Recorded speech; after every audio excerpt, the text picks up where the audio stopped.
then Leffert just dumped him.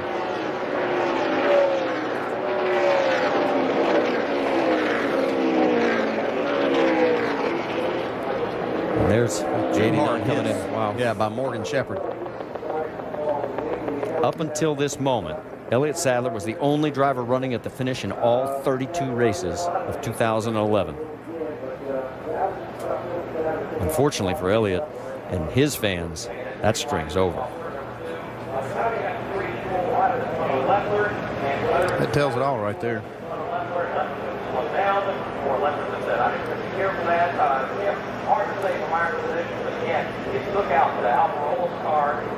Of course, while all this was going on out on the track, the team is watching intently. And here is their reaction. That's Ernie Cope. Doesn't really look like too much of smashing of those guys. Oh, incredible! There's that caution I was talking about. Several cars involved. This is coming out of two down the backstretch, and they're still wrecking. Well, maybe the joy with the hood stuck up in the air. Big one coming late.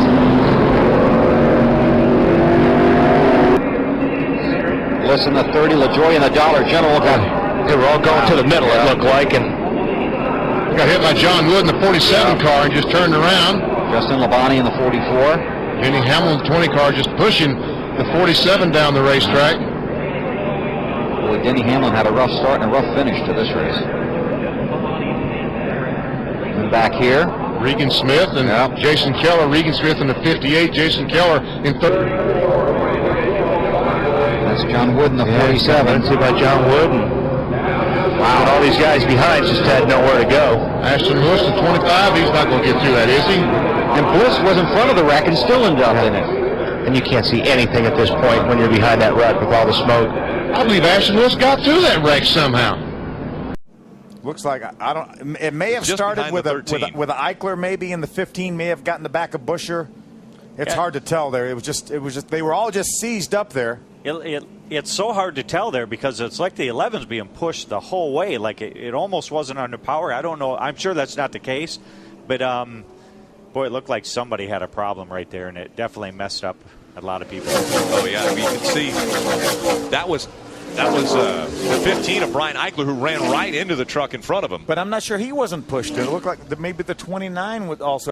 Under caution for the 11th time tonight here at the Bristol Motor Speedway.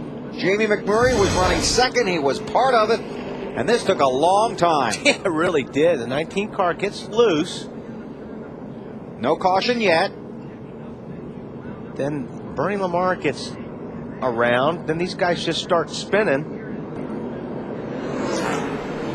See Almirola, he gets out of shape. And Bernie Lamar gets all over the 2 car. And then these guys come off the turn. Looked like Huffman ran into the back of the 64. Almirola again gets sideways. Then Lamar comes in on the 2 car, spins out. Then Sauter and McMurray.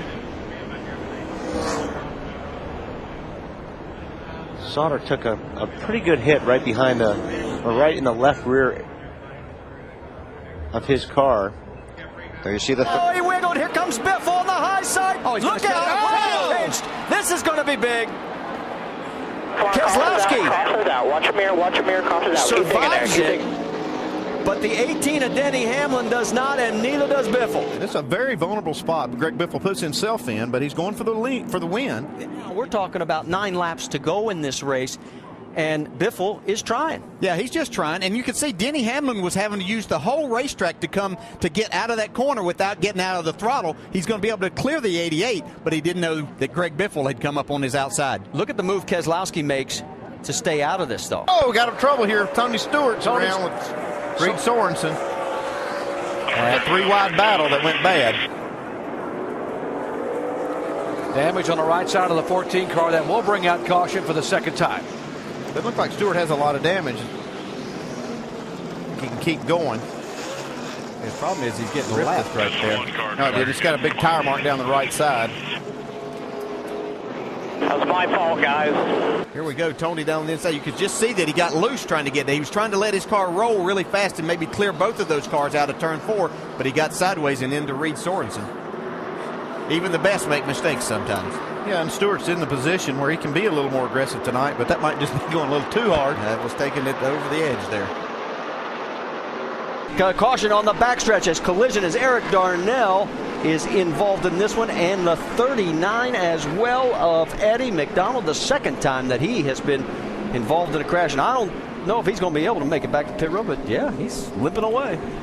Once again, I mean, his tires are still up. Really good driver, Eric Darnell is. Let's take a look at this accident and see what happened. Oh, they start stacking up.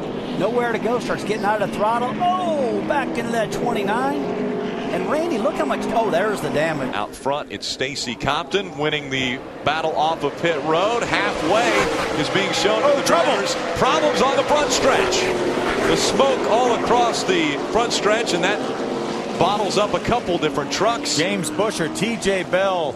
Todd Cleaver was involved in the 8 truck. He's against the inside wall, as you can see. One of those chain reaction things we see so many times. Well, it's Tim's car. And Huffman sliding in there, and McMurray there. Oh, problems on the racetrack once again. This time it's Ricky Carmichael that gets into the wall.